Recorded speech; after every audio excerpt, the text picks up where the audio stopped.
Dear student, आज हम एक फाउंडेशन बैच स्टार्ट कर रहे हैं जिसका पहला टॉपिक होगा सेट और रिलेशन।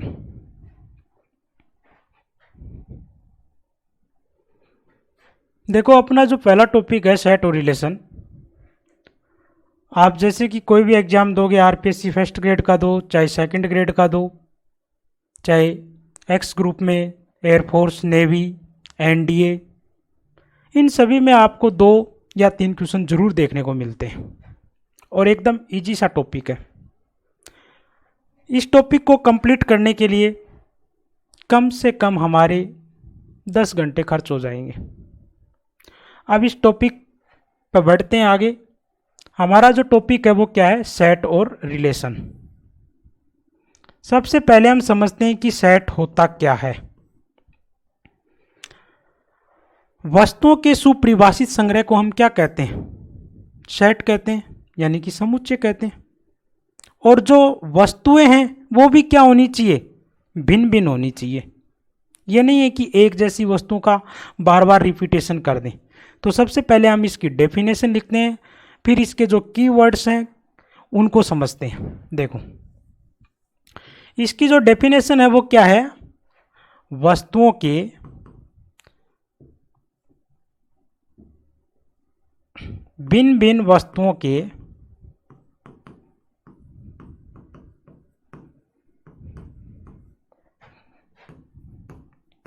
सुपरिभाषित संग्रह को समुच्चय कहते हैं।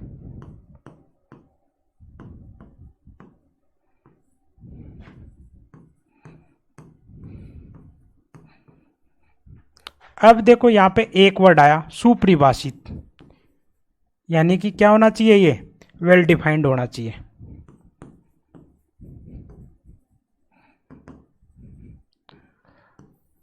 अब देखो, सुपरिभाषित जो शब्द आया है उसका क्या अर्थ होता है?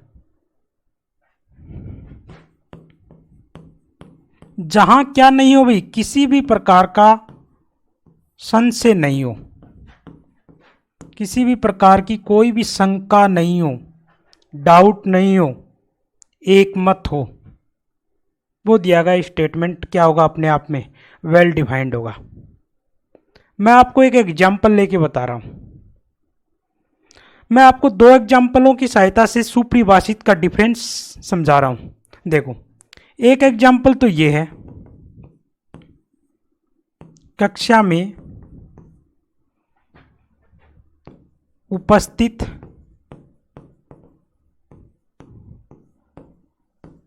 लड़कियों में होशियार बालिकाओं का संग्रह।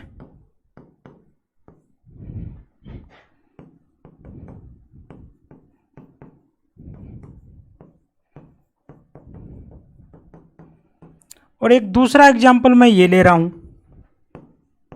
कक्षा में उपस्थित सबसे लंबी लड़कियों का संग्रह।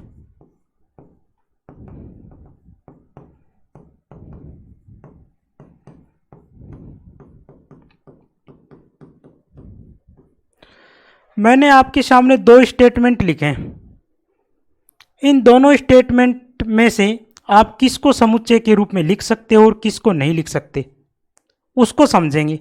और उसको समझने से पहले हमें सुपरिभाषित की जो डेफिनेशन है वो इन दोनों एग्जाम्पलों की सहायता से क्लियर हो जाएगी।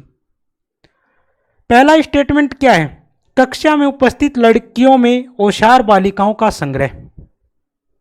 अब मान लो मैं मैथ का टीचर हूं, मेरी नज़र में ये लड़की मैथ में इंटेलिजेंट है, मैं तो इसको होशियार मानता हूं।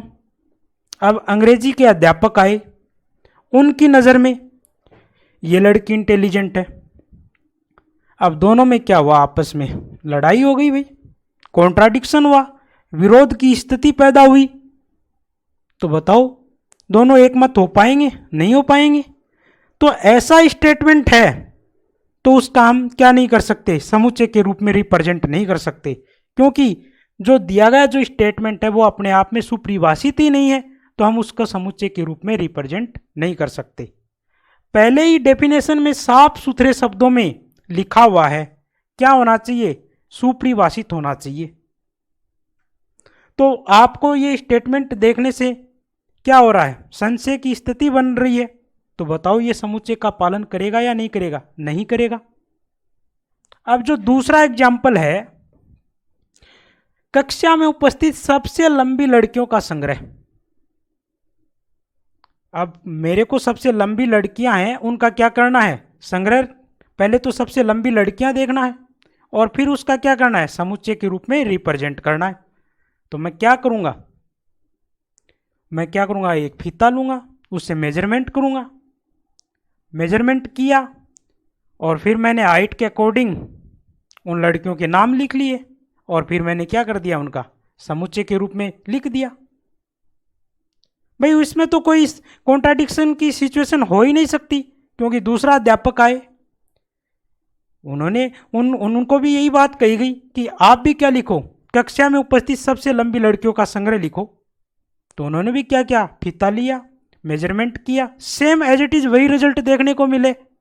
तो ऐसे रिजल्ट देखने को मिले तो बताओ कॉन्ट्राडिक्शन हुआ क्या, नहीं हुआ।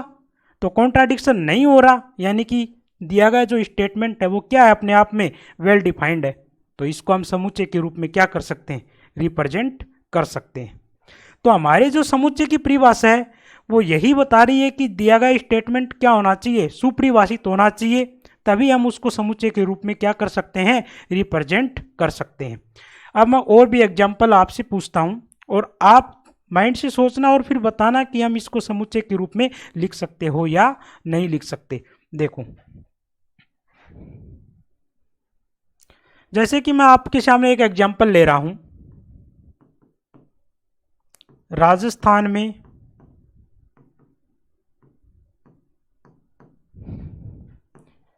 धनवान व्यक्तियों का संग्रह।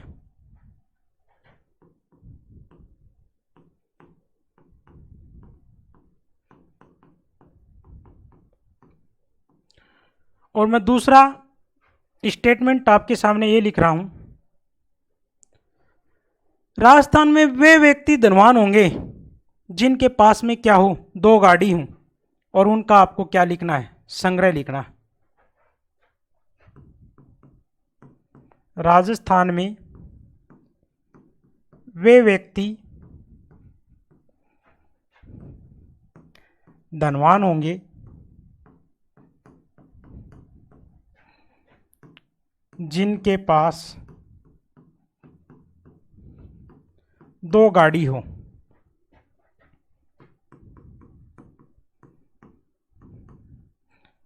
इनका संग्रह लिखना। इन दोनों को आप समुच्चय के रूप में लिख के बताओ। देखो, फर्स्ट स्टेटमेंट है राजस्थान में धनवान व्यक्तियों का संग्रह, क्या आप इसको समुच्चय के रूप में रिप्रेजेंट कर सकते हो या नहीं, नहीं कर सकते। क्यों नहीं कर सकते भाई, क्योंकि यहां पे धनवान व्यक्तियों का जो संग्रह पूछा है उसमें कोई भी बात स्पेसिफाई नहीं की।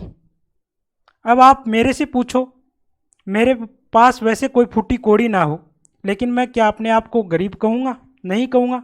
मैं भी अपने आप को क्या समझता हूँ, अमीर समझता हूँ। और धीरू भाई अंबानी है, वो भी क्या समझता है, अपने आप को अमीर समझता है। या कोई भी राजस्थान का एक व्यक्ति, मैंने राजस्थान के संदर्भ में पूछा है, तो राजस्थान का कोई सबसे जिसके पास में अरबों की संपत्ति है वो भी अमीर समझ रहा है, और मैं भी अपने आप को क्या समझ रहा हूँ, अमीर समझ रहा हूँ। कोई भी अपने आप को गरीब नहीं समझेगा। तो ऐसी स्थिति में क्या हो रहा है, कॉन्ट्राडिक्शन हो रहा है, यानी कि संशय की क्या बन रही है, सिचुएशन पैदा हो रही है। तो हम क्या नहीं लिख सकते, इसको समुच्चय के रूप में रिप्रेजेंट नहीं कर सकते। तो ये पहला है जो स्टेटमेंट है, इसको हम समुच्चय के रूप में नहीं लिख सकते। लेकिन जो दूसरा जो स्टेटमेंट दिया गया है, इसमें हम किसी विशेष बात के संदर्भ में स्टेटमेंट दिया है।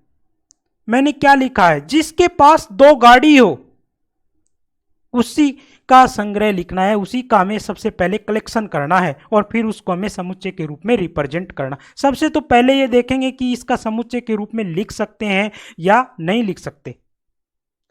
भाई मैंने क्या कहा स्टेटमेंट में, वे व्यक्ति धनवान होंगे जिनके पास में क्या हूं, 2 गाड़ी हूं। तो मैंने क्या किया, राजस्थान में भ्रमण किया, देखा कि इनके पास में 2 गाड़ी हैं, देख लिया, तो वो मेरी नज़र में क्या हो गए, धनवान हो गए। लेकिन एक बात ध्यान में रखना, एक किसी के पास में एक ओडी गाड़ी है और किसी के पास में 2 अल्टो गाड़ी है। मैं क्या कह रहा हूं, मेरी बात का अच्छी तरीके से समझना, किसी के पास में मान लो कि एक ओडी गाड़ी है और किसी के पास में 2 अल्टो गाड़ी है। अच्छी तरीके से समझना इस बात को। अब आपकी नज़र में तो क्या हुआ, ओडी वाला क्या हुआ, धनवान हुआ, और ये अल्टो वाला इसकी अपेक्षा तो क्या है, गरीबी है बेचारा, 2 अल्टो ही है। लेकिन स्टेटमेंट में मैंने क्या लिखा है, राजस्थान में वे व्यक्ति धनवान होंगे जिनके पास में क्या हो, 2 गाड़ी हो।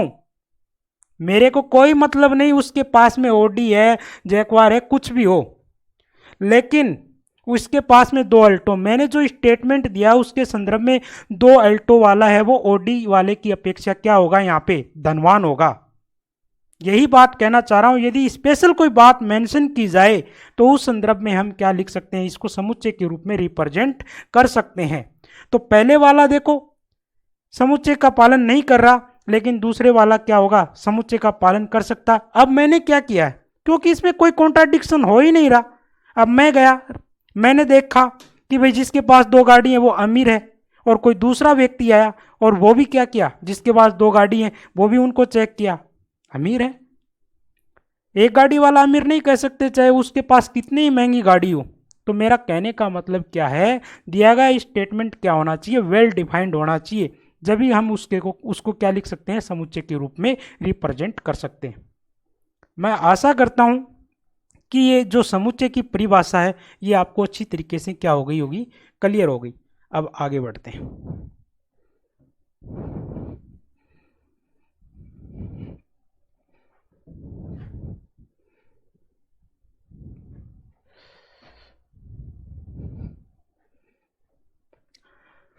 अब जो ये समुच्चय है इसको किस चिन्ह के द्वारा प्रदर्शित करते हैं, देखो समुच्चय को आपने बचपन से सुना है, सिंप्लीफिकेशन वगैरह में एक चिन्ह मंझला कोष्टक, इसी चिन्ह के द्वारा हम क्या करते हैं, समुच्चय को रिप्रेजेंट करते हैं। अब समुच्चय को लिखते कैसे हैं, इसके बराबर में आप कोई भी अंग्रेजी वर्णमाला का जो अल्फाबेट है ए से लेकर के जेड तक आप लिख सकते हो, जैसे ए बराबर ये होगा। अब इसमें जो उपस्थित होंगे वो क्या होंगे, इस समुच्चय के अवयव होंगे, ठीक है ना। अब जैसे कि मैं ये कहूं, कोई एग्जाम्पल लेके समझा रहा हूं मैं आपको, 10 से कम प्राकृत संख्याओं का समुच्चय, 10 से कम प्राकृत संख्याओं का संग्रह, और इसका आपको क्या बनाना है भाई, समुच्चय बनाना है। अब नेचुरल नंबर कहाँ से स्टार्ट होती हैं, 1 से स्टार्ट होती हैं, 1 2 3 4 5। अब इसको समुच्चय के रूप में किस प्रकार से लिखेंगे, 1 2 3 4 5 6 7 8 और 9। एलिमेंट्स को लिखते हुए उनके बीच में हम किस चिन्ह का यूज करते हैं, अल्पविराम चिन्ह का यूज करते हैं, यानी कि कोमा का यूज करते हैं। तो इस प्रकार से हम क्या लिख सकते हैं भाई, समुच्चय को लिख सकते हैं। अब जो समुच्चय है इनके अवयवों को किस प्रकार से लिखेंगे, जैसे कि मान लो ये 1 है, 1 बिलोंग्स टू ए, इसका मतलब क्या होता है, बिलोंग्स टू का मतलब इससे संबंधित है या इसका क्या है, अवयव है। अब यहाँ पे जो 1 है, 1 क्या होगा, समुच्चय ए का क्या हो गया, अवयव हो गया। इसी प्रकार से ये 2 है, 2 belongs to A, 3 belongs to A, 4 belongs to A. जो समुच्चय में जो उपस्थित अवयव हैं उनको लिखने का ये एक प्रकार से तरीका होता है, ठीक है जी।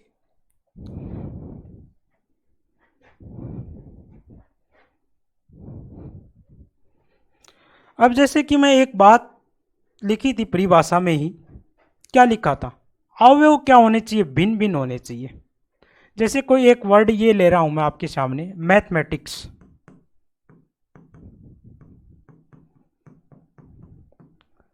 जो मैथमेटिक्स शब्द बना हुआ है, इसके जो शब्द हैं, जो अल्फ़ाबेट यूज में लिए हैं, उनको हम क्या लिख रहे हैं, समुच्चय के रूप में लिखेंगे। तो किस प्रकार से लिखेंगे? सबसे पहले हम देखेंगे इसमें कौन कौन से अल्फ़ाबेट यूज में लिए हैं। एक तो हमने एम लिया है यूज में, ए, टी, एच, ई और सी और आई और एस। कितने अल्फ़ाबेट यूज में लिए हैं भाई? 8 अल्फ़ाबेट यूज में लिए। अब किसी के मन में डाउट आ रहा है, सर हमने टी को 2 बार लिखा है, हमने एम को 2 बार लिखा है, ए को 2 बार लिखा है, तो क्या हम इसको समुच्चय के रूप में इस प्रकार से लिख सकते हैं, M M, A T T? Definition में इस बात को क्लियर कर दिया था, अवयव क्या होने चाहिए, भिन्न भिन्न होने चाहिए। चाहे अवयव 1 से 1000 बार क्यों ना आए, फिर भी उस अवयव को हम क्या लिखेंगे, एक ही बार लिखेंगे, उसकी रिपीटेशन नहीं होनी चाहिए। क्योंकि आप 2 बार एम लिखोगे, ए लिखोगे, टी लिखोगे, तो देखने में क्या लगेगा, बदसूरत सा लगेगा। तो इसीलिए पहले डेफिनेशन में अगले ने क्लियर लिख दिया, अवयव क्या होने चाहिए, भिन्न भिन्न होने चाहिए, और दिया गया स्टेटमेंट भी क्या होना चाहिए, सुपरिभाषित होना चाहिए। तो आप जो मैथमेटिक्स शब्द जो बना हुआ है और इसके जो अल्फ़ाबेट हैं, इसके जो कलेक्शन को आप सेट के रूप में रिप्रेजेंट करोगे तो किस प्रकार से लिखोगे, M, A, T, H, E, C, I, S. अब किसी के मन में एक डाउट ये भी आ रहा है कि हमने ऑर्डर के रूप में नहीं लिखा। ऑर्डर से कोई मतलब नहीं है, आप यहाँ पे ए को पहले लिखो, एच को, ई को, सी को बाद में, ऑर्डर से कोई मतलब नहीं है। समुच्चय में ऑर्डर का कोई लेना देना नहीं है, किसी भी रूप में लिख सकते हो, चाहे आप ए को पहले लिख दो, एच को पहले लिख दो, कोई मतलब नहीं है। तो ये तो बात ही अपने समुच्चय की डेफिनेशन से रिलेटेड। और इस प्रकार से लिख रहे हैं, इस मेथड को हम क्या कहते हैं? अब समुच्चय को लिखने की विधियां, यानी कि जो समुच्चय है उसको किस प्रकार से लिख सकते हैं, 2 मेथड है। एक तो जो हम देख रहे हैं वही है, इसको हम क्या कहते हैं, रोस्टर मेथड, सूची मेथड। क्योंकि हम सूची बनाकर लिख रहे हैं तो सूची मेथड या सूचीबद्ध रूप में या रोस्टर मेथड के रूप में जानते हैं। और एक और मेथड होता है समुच्चय निर्माण विधि, उन दोनों के बारे में देखते हैं। तो जो नेक्स्ट हेडिंग है वो क्या है, रिप्रेजेंटेशन ऑफ सेट्स। चलो नेक्स्ट हेडिंग पर देखते हैं।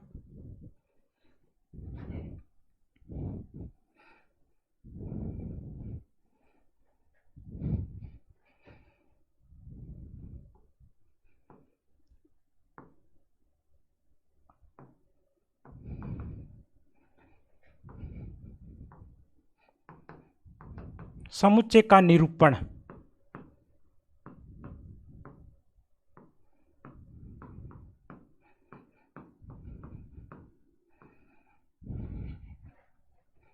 दो प्रकार से हम समुच्चय को लिख सकते हैं, एक तो रोस्टर मेथड, जिसे हम सूचीबद्ध रूप में भी बोल सकते हैं,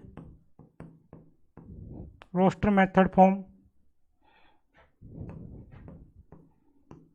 दूसरा सेट रूल,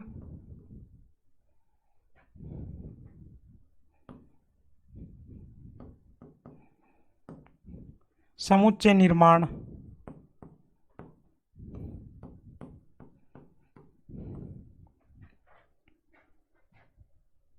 देखो अब रोस्टर मेथड क्या होता है, जो हम लिख रहे थे मंझले कोष्टक के अंदर, आप जो एलिमेंट्स आ रहे थे उनको अल्प विराम का चिन्ह यूज करते हुए लिख रहे थे। लिखेंगे तो इसको भी मंझले कोष्टक के अंदर, लेकिन इसको एलिमेंट्स को नहीं लिखेंगे, उसकी प्रॉपर्टी को शो करेंगे। देखते हैं कैसे लिखते हैं। तो सबसे पहली जो हेडिंग है वो आपको डालनी है रोस्टर मेथड।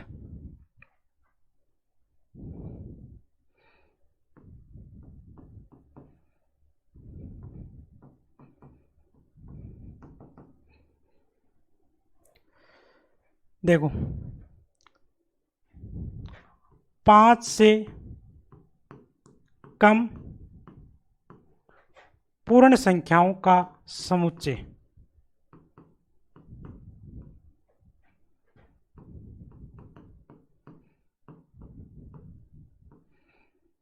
5 से कम पूर्ण संख्याओं का समुच्चय बनाना है और आपको किस रूप में लिखना है? रोस्टर मेथड के रूप में लिखना है। देखो पूर्ण संख्या कहाँ से स्टार्ट होती है भाई? 0 से स्टार्ट होती है। 0, 1, 2, 3, 4। तो इस मेथड को हम क्या बोलते हैं? रोस्टर मेथड के नाम से जानते हैं। और अगला जो मेथड है वो क्या होता है? समुच्चय निर्माण विधि। आपको क्वेश्चन देखने को मिलेंगे तो दो ही मेथड फॉर्म में मिलेंगे।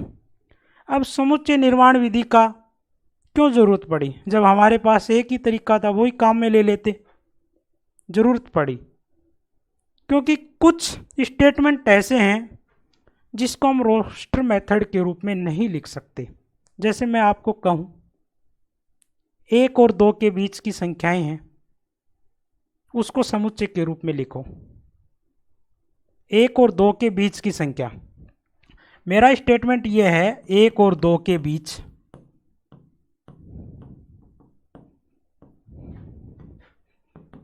की संख्याओं का जो संग्रह है, संख्याओं को आपको क्या लिखना है? संख्याओं को समुच्चय रूप में लिखना है। संख्याओं का समुच्चय।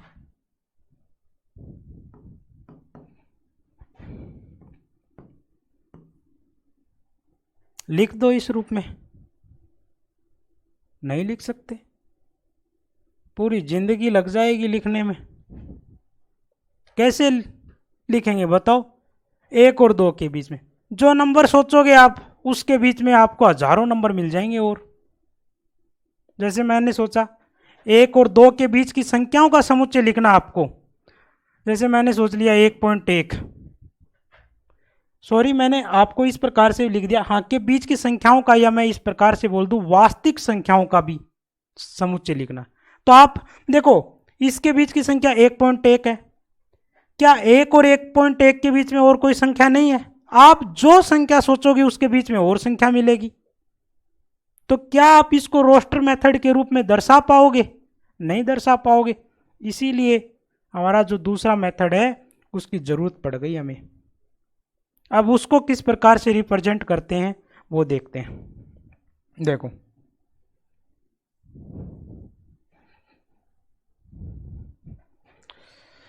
जो दूसरा अपना मेथड है वो क्या है? इसका समुच्चय को रिप्रेजेंट करने के दो मेथड होते हैं। एक मेथड तो हमने सीखा रोस्टर मेथड, और दूसरा जो मेथड होता है वो क्या होता है? Set rule method. समुच्चय निर्माण या समुच्चय निर्माण तरीका बोल दो।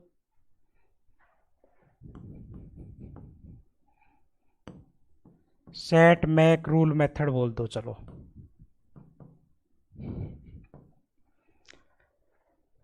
आपको ये दिया गया है 5 से कम पूर्ण संख्याओं का समुच्चय। आप इसको भी इस रूप में दर्शा सकते हो। कैसे दर्शाओगे? देखो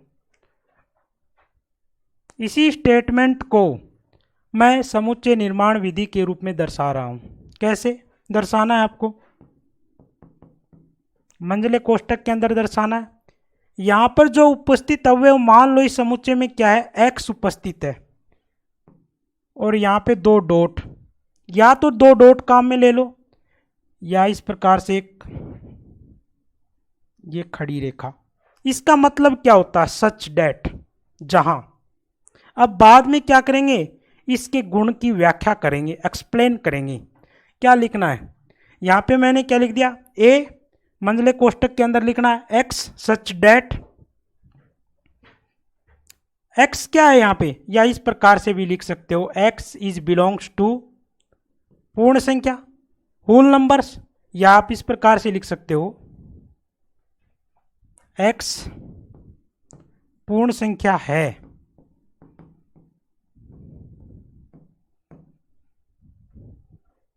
क्या सही है? नहीं है। क्यों? मैंने इसी का तो समुच्चय निर्माण के रूप में लिखा है। तो आप इसको इस रूप में लिख सकते हो, x 5 से कम पूर्ण संख्या है।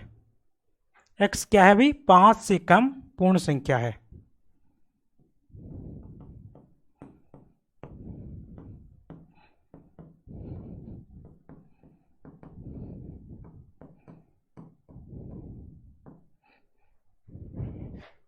ये क्या हो गया? अपना समुच्चय निर्माण विधि के रूप में हो गया।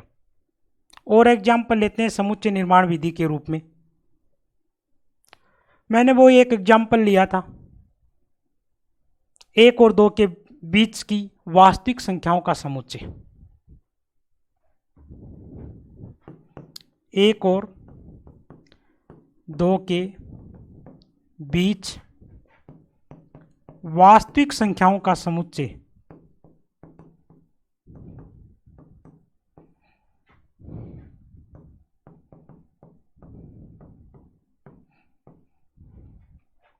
अब इसको आप समुच्चय के रूप में लिखोगे तो क्या लिखोगे?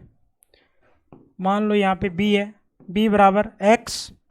अब यहाँ पे इसकी गुण की क्या कर देंगे? एक्सप्लेन कर देंगे। भाई x क्या है? x क्या है? 1 और 2 के बीच की वास्तविक संख्या है। तो आप इसको इस प्रकार से भी लिख सकते हो, x greater than 1 less than 2। ये हो गया अपना क्या? समुच्चय निर्माण विधि।